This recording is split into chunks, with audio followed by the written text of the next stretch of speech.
Well, Jags fans, football's back. Victory Mondays are back. Jersey Jaguars back on YouTube. And you know what that means. That means terrible quality car videos are also back. So, I did a live stream last night, but YouTube crap never uploaded it. So, I did a whole recap on the live stream. Some of you popped by for it, but because YouTube decided not to upload it, I'm going to have to talk about it again, which is fine because I could talk about a Jaguars victory all day long. So, although it is nice to be celebrating a win, although it is nice to feel good about the Jags on September 8th, 2025, I am taking this season 1 week at a time. The Jaguars do some good things yesterday. Absolutely. 200 yards rushing. All the people who wanted to trade Travis Etienne for a 5th-round pick, I'd like to know where you're at. Please stand up. They said Liam Cohen knew how to scheme up the run game, and they weren't lying. Brenton Strange putting people on the ground. An offensive line that, although on paper maybe looks a little meh, not only can they run block, Trevor wasn't touched all game. Well, he was touched once. Wasn't a sack, but he was hit once and ended up being an intentional grounding. But I digress. Offensive line, if they can play like this all year round, now granted, how good is the Panthers' pass rush? Probably not that great. But anytime you rush for 200 yards in a game and quarterback doesn't get sacked, I'll take it. I will take that every day of the week. So that's great. Travis Hunter got some touches in. I know maybe some people are a little underwhelmed by his performance. But you know what? It's week 1. The dude's got years and years and years in the league. And Liam Cohen even said he didn't play a whole lot on defense this week, but that's because they are going to ease him in to that as the season goes by. You'll see, as the weeks go on, you'll see him more on defense and offense. I think primarily the Jags, for right now, we're going to use him on offense, but you're going to see those defensive reps get more and more substantial as the season goes on. Talking about a little bit more positives, I'll be honest, when the Jaguars got rid of Evan Ingram, I was a little bit like, don't like that. Not a good move. Don't do it, Jaguars. Not a good move. Dude just had like 116 catches 2 years ago. Dude's like Trevor's safety blanket. Don't do that. Brenton Strange may not be that much of a fall off, and he's a whole heck of a lot better blocking tight end, and he's cheaper. So that's super encouraging.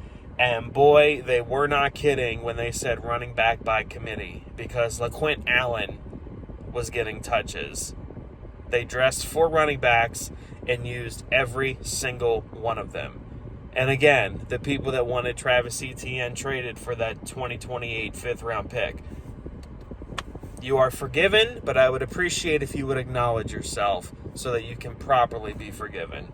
Because, my goodness, if yesterday was any indication, we've got 2022 Travis Etienne back, and he's going to thrive in the system. And everyone in the offseason was saying that, this is his last year in Jacksonville, and I was guilty of that. But he plays like this, how can the Jaguars not keep him? And if it really is running back by committee, but you have one specifically that thrives so much in this scheme, how can you not keep him? Now, am I getting a little bit ahead of myself? It's only week 1, possibly, but fans are going to fan. That's what we do.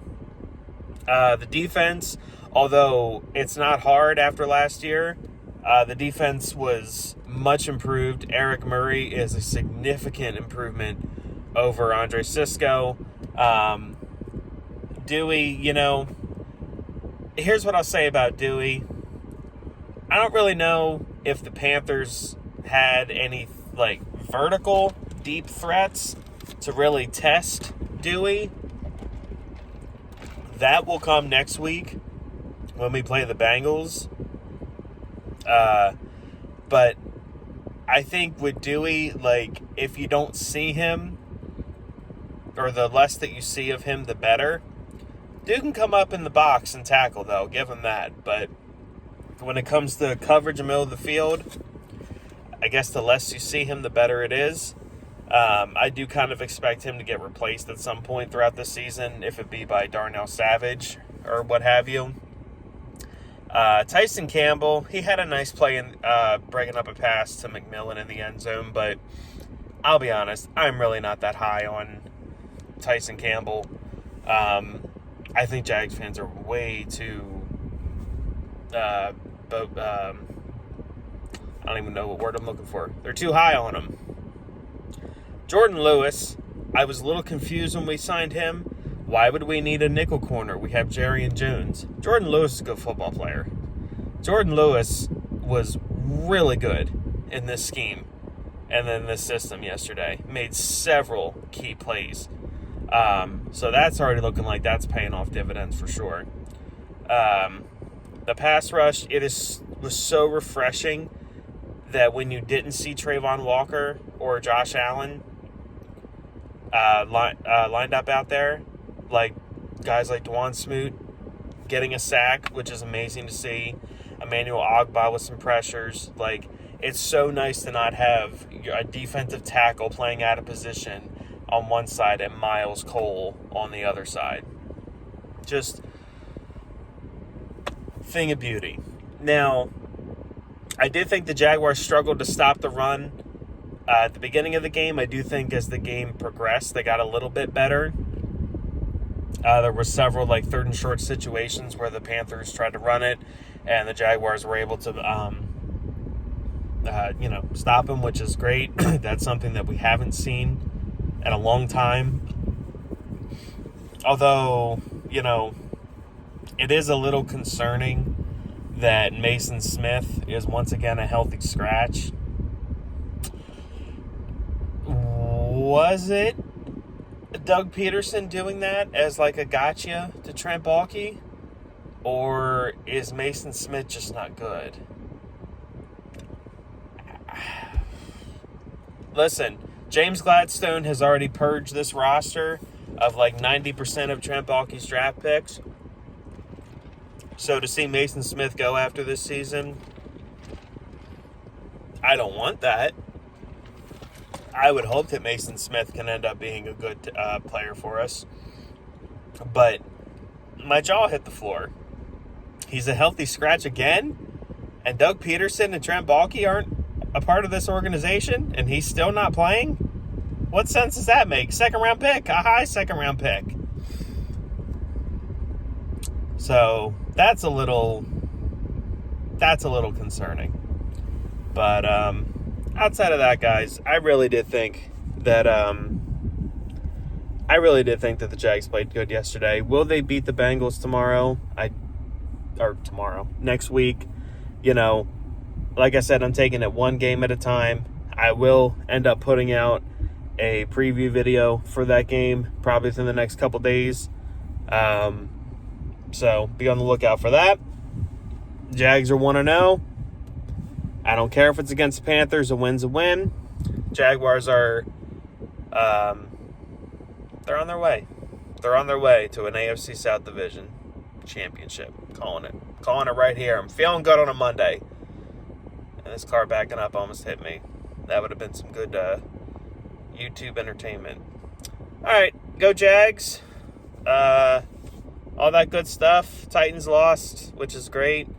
The Colts blew out the Dolphins, but I just think Tua's garbage, and the Dolphins that's an organization that just needs to burn it down, bring it back up. So, whatever magic Daniel Jones can conjure up, that'll be dead by October. So, not worried about that. The Texans didn't look that great against the Rams. So, we're coming. We're coming for that title. Go Jags.